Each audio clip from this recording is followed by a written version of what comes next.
Welcome back, everybody. Thank you for joining in. My name is Victor Prasad. I'm a real estate broker associate here in Southwest Florida, Cape Coral. And in today's video, we're going to be discussing the market conditions here in Southwest Florida, specifically Lehigh Acres. Break down the city and the different areas. One of the challenges that I did have about Lehigh Acres right now is I cannot share the multiple listing service because YouTube will flag the information for having that information like property address, sales price, personal people's information. It's all public record, but for whatever reason, YouTube does not like that. So what I'm going to do is I'm going to be referring over to my laptop and breaking down the numbers on this piece of paper. And if you see me looking up, that's for my top-down shot. So it's been a while since I got creative like this. Normally I don't have creative juices, but in this scenario here, it should be fun, right? So let's go ahead and dive in. I'm going to throw up a picture of what Lehigh Acres looks like. And then what I'm going to do is just draw a quadrant here and kind of discuss what we're dealing with and what we're talking about. All right, so let's go ahead and dive in. All right, so now that we have all the data written out here, right, let's just go ahead and pluck through it. I know you see it on the screen, obviously, but let's talk a little bit more about this and what these numbers mean. So if you're an investor that's looking to build here in Lehigh Acres, for example, or just a retail person that's trying to get a better understanding of the market, in either scenarios, this will give you a better insight to Lehigh as far as how the whole city is performing. All right, so let's go ahead and take a deep dive in. First things first. So quadrant number one, the averages. So the average square feet over here is about 1,690 square feet. The list price is $369,777.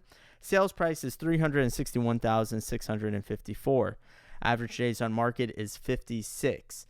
And then the list price to sales price difference. And I want to make sure I explain this properly because there may be some misinformation about there in regards to original price, list price, sales price, percentages, and list to sales price percentages differences and things of this nature, right?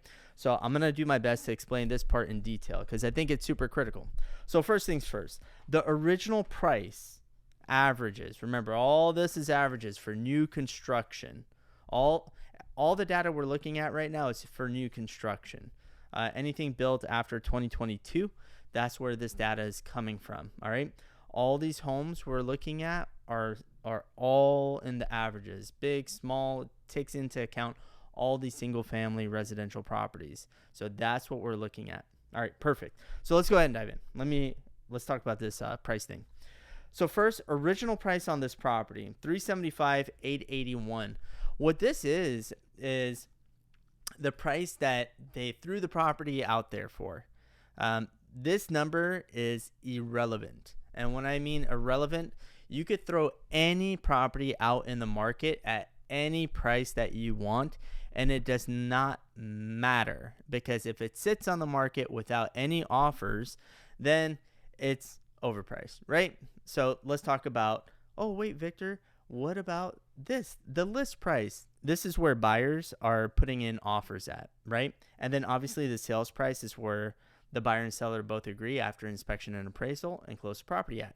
Now, what's really interesting is that when people give these percentages, especially right here, this part in green, what I'm writing out here is 97.8%. So the difference between the price when it's at fair market value, where the buyers are putting in offers, to when the home actually closes, this is 97.8%. That's really significant because a lot of people will calculate their numbers off of their original price. So like in quadrant number one, for example, right? This is by Westminster area, Sunshine, all the way to Joel Boulevard. You'll see the quadrants drawn out on the map here, but I'm just saying it to myself so I remember. So when I look at that, right, over on that side of town, if we calculate the original price to the sales price, the data that I'm looking at is 97.2%, where in actuality is 97.8%. I know that might seem a little bit different, but when you're looking at a multitude at different properties or whatnot, the list price to sales price is the most important thing because that tells us where the market's at. The list price will always give us a good indication of where the market is trading at. And then the sales price basically comes down to what the buyer and seller both agree to after inspection and appraisal. So if there's something that came up in that time frame in the inspection or appraisal, or whatever the case is on a new construction home, or maybe there were some credits given, things of that nature, that's what that number represents. Anywho, I think I explained that part enough. Quadrant number 2, the square footage is 1,634 square feet on average. List price is $347,940. Sales price is $344,789. Average days on market is 91. The original sales price in this area was $350,681 on average. When we go to look at that quadrant, it says 98.36%. When we switch over to our percentage from fair market value or list price to sales price, that was 99%. And I know those percentages seem small, like a little bit under a percent, but you take a percent calculated on 1% calculated on 344,000, that's literally $3,404 and $3,447.89. So that money adds up quick when you come to percentages. Now we'll shift over to quadrant number 3. So the original price in that area was $364,887. The square footage is 1,827. List price $365,395. Sales price $360,795. Average days on market 62. So there's a pretty close similarity between quadrant number 1 and quadrant number 3, right, in the days on market. Now, the difference between list price and sales price was 98.7%. And you know what? I just thought about this. A good definition of list price is pending. At what price is the property going pending at? So I would swap out list price to pending, and that would make more sense. Now, going into quadrant number 4 here, the average square foot in that area is 1,675 square feet. The original list price was $358,323. List price going under contract is $349,603. Sales price is $347,950. And the difference between the pending list price and the sales price, sold price, is 99.5%, which is amazing. That's really good, right? Days on market on average is 76. Now, what's happening with these numbers, right? Everything that we're looking at on this information on this chart is quarter acre lots. So in terms of proximity, when we're evaluating Lehigh acres, this quadrant number 1 is a little bit more desirable because it has the best access into Fort Myers and accessibility to the city. Because out in Lehigh acres, there's not too much of shopping. There's not too much of, it has all the necessities and the basic items, but if you want more, everybody usually heads into Fort Myers, Lehigh, Bonita Estero, or wherever else. So this gives you the best access to those amenities. Quadrant number 2, this one's really interesting because you would think that it's just as close because it technically has the same kind of access. It's definitely closer to the airport, and you do have accessibility in that area. But as reflected in the prices here, you could see a big difference between the list price, aka pending, right? I'm going to pop that up on the screen. List price, you know what? I'm just going to write it down right here. Let me see. LP equals pending.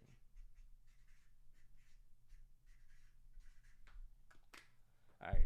So you can see that this area, for whatever reason, it doesn't move. It doesn't give the sales price as high as over here in quadrant number 1. And why that's so interesting is that these two are neighbors, right? But look at the difference. I mean, 56 days on market versus 91 days on market, and the timing of being on the market. So this one's a little bit further out there. There's not as much amenities. In my opinion, it's a little bit more rural, and having access to the stores and everything else, that could be a negative or a turnoff for some people. But at the same time, who am I to say who buys where and for what reasons, right? Into some of those details or what my thoughts or opinions are. Keep in mind, these are my thoughts and my opinions. And what I'm sharing here with you today is just to give you a good represent the numbers to show you what's moving around there and give you a little bit of context and what my opinion is of why people are moving to certain areas versus other areas, right? So in quadrant number 2, it is a little bit further out there, but what's nice about it is if you're not working and you're retired and you're chilling at home and you're hanging out, it's so great. The prices are cheaper. You don't have, if you're not commuting every day and you don't mind a little 15-20 minute drive, maybe a little bit more depending on what part of the quadrant you're in Lehigh, who cares? That's awesome. Guess what? You get a new construction home for this price, $344,789. You can't beat it, right? Now, if moving on, quadrant number 3 here, and this part of town, it's more towards the northwest part of Lehigh Acres. And I know, there's street signs at Southwest Lehigh, West Lehigh, or whatnot, right? We're just making sure that if you're not a local, I don't want to go into the street names because it's just going to be confusing. So I'm breaking it down this way. So quadrant number 3, this is located in the northwest corner of Lehigh Acres. And what's cool about that part of town is that they have access to a road called 80. And Highway 80 puts you straight into downtown Fort Myers. So if you work inland, let's say towards LaBelle or Clewiston, somewhere around that part of town, that's a phenomenal place because basically you're right in between the country and the city. It's a great in-between place. And the river is just north of you there. There's a lot of shopping actually off of 80. So when we look at this part of town over here, you could see that this is just the quadrant number 3 is north of quadrant number 2, right? And it's just next door to quadrant number 1. 2 is next door to quadrant number 1, which has the accessibility, which is better. And this is closer to quadrant number 1 than quadrant number 3. But look at the price, the sales price differences. They share a very similar sales price. There's more to this, and I'm gonna discuss that with you more in a little bit. Hold on with me to the end, and I'll make sure this makes sense to you. Right? Average days on market over there is 62 days. There's a ton of new construction going all over the whole city. But we could see that on this part of town, remember, these are quarter-acre lots that we're discussing right now, and that's important for later. Quadrant number 4 is equally as good. Look, people see the value here where it's 99.5%. It has the highest percentage from list price or pending to sold price, which is a good indication of people love this area because they love the area and they're willing to spend the money on it. But what's crazy is that it's kind of similar to quadrant number 1 a little bit. Quadrant number 1 has a little bit of better access, but quadrant number 4, it has some pretty good access too. It's actually very close to the same things like Highway 80, Highway 82, and you do have easier access to shopping. You're a little bit closer, but there's something special about these two quadrants that they share. But what I want you to take away from all this right now is the fact that, so 1675, you get 349. 1634, you get 347. If we flip it over here in quadrant number 3 and quadrant number 1, the square foot over here is 1,827, so you get a little bit bigger of a home, but you also get a better sales price. Better sales price over here. Not too bad, which is very comparable to quadrant number 1, where it's 361,654. But remember, this quadrant probably has the most amount of competition out there. However, it's the most desirable. Now, I'm going to mess up this whole chart, and I'm going to show you our bonus section, which is quadrant number 5.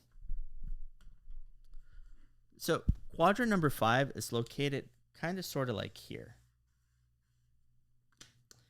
And I know it's going to be kind of hard for you to see on this one here, so let me put down some numbers for you. Actually,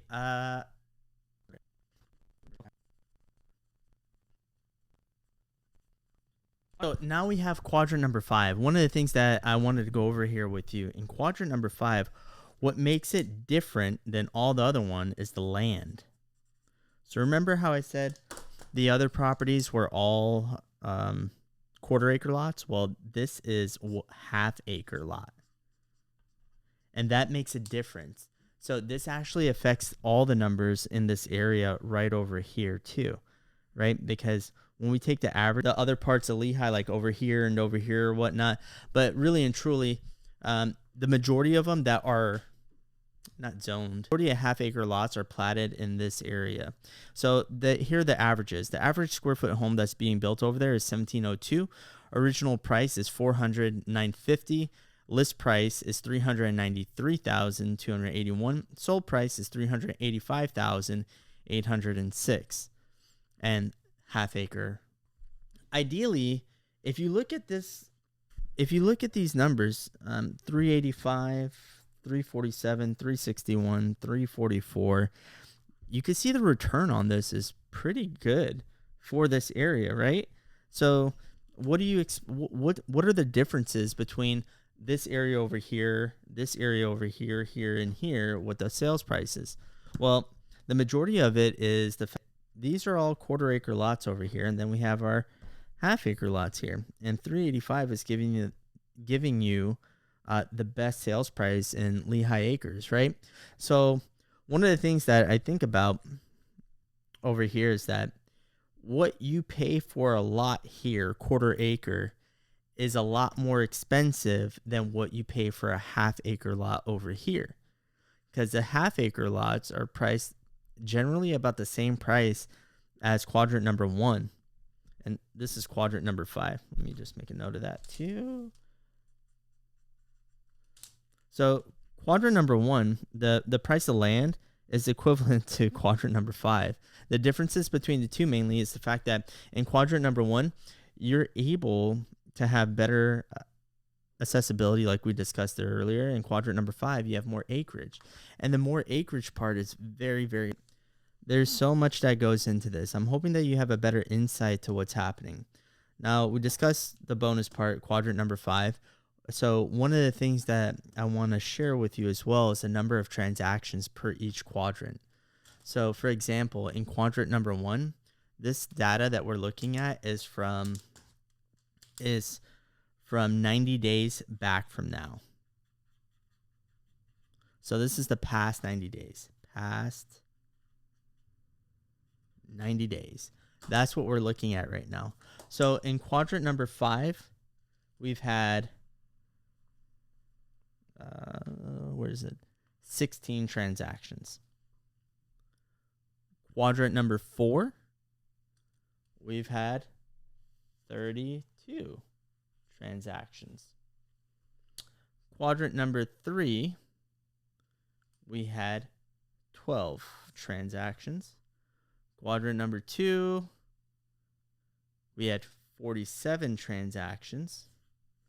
And quadrant number 1, we had a total of 78 transactions. Now, this is a lot of information to process. I'm looking at this right now, I'm looking at this information right now, and it's like, what are we trying to accomplish here, right? First, if you're an investor or builder, you have to determine what your budget is. That's number 1, right? And what type of return you're looking for and your costs and everything else. But this should help answer your questions in terms of like before pre-investing and then post-investing. Because I would want to know, how much is it going to cost me? How long is it going to take to build? What's the turnaround time look like? And then which areas are the hottest, right? So that could form in many different ways. If you're looking for the hottest area, 78 transactions show you that. If you're looking for the best and highest sales price area, well, then we know quadrant number 5 is going to do that. If we're looking for, let's say, a smaller home to build, that's going to be a little bit more economical to fit your building budget and still make a profit, maybe quadrant number 2 is an option, right? If we're trying to make sure definitively that if we want to get a little bit more money out and squeeze it out, we could even look at quadrant number 4 and 2. Look at that, 1,675 square feet. Getting your sales price. But you also have then you get max value, whatever you listed for, you're going to get that out. Quadrant number 4 is the clear leader, and then quadrant number 2. But then you have to look at the transactions. They're not too far off, right? So there's a lot of things to consider in here. Like, you would have to make a decision between terms of getting a higher sales price. So when you're evaluating all this, yeah, there's some homework involved that you should know, right? And when speaking to a sales professional, they have to understand what your goals are, and you have to be able to articulate what you're looking to accomplish. Because anybody could say, oh yeah, this is the hottest part of town in Lehigh Acres. Yes, that is technically true, right? It does give you a good return and everything else. But what's also important to know is that this area here is going to withstand the test of time. We're in a down market or an up market. Over here, this area, the numbers went down, but they came right back up too. You know, can you do the same thing for quadrants 2, 3, and 4? If so, this is a good time to say thank you so much for watching. I appreciate this. I know this was a super meaty video and a lot of explanation, but I want to thank you so much for being here. I do enjoy making these videos for you, or these types of videos for you. Consistency is challenging. I am looking to get somebody that's going to be able to help me out with the editing of the video. I love making the videos, but the editing part just takes forever. And I know there's some other agents out there that would agree with me too. So thank you so much for watching again. I do appreciate everyone for tuning in and sticking with me. Even though my videos have been every other week, I do really try. I really do appreciate the viewership. And I just want to say thank you. I'm ultra grateful and have a ton of gratitude for everyone out there that gives me any of their time, to be honest, watching my videos. In any case, if you have any questions, my contact information is in the description box below. If you want a consultation to discuss about investing here in Southwest Florida, whether you're an investor looking to do multiple builds, or you're a buyer or a seller and you have questions, my Calendly link is listed in the description box below. You could go ahead, click that link, schedule a time that works best for you, and then you and I could connect for 30 minutes and discuss anything that you want to. In addition to that, be sure to like and subscribe. Click that bell notification so you're kept up to date with the most up-to-date information. Thanks so much, and I'll see you in the next video. Thank you.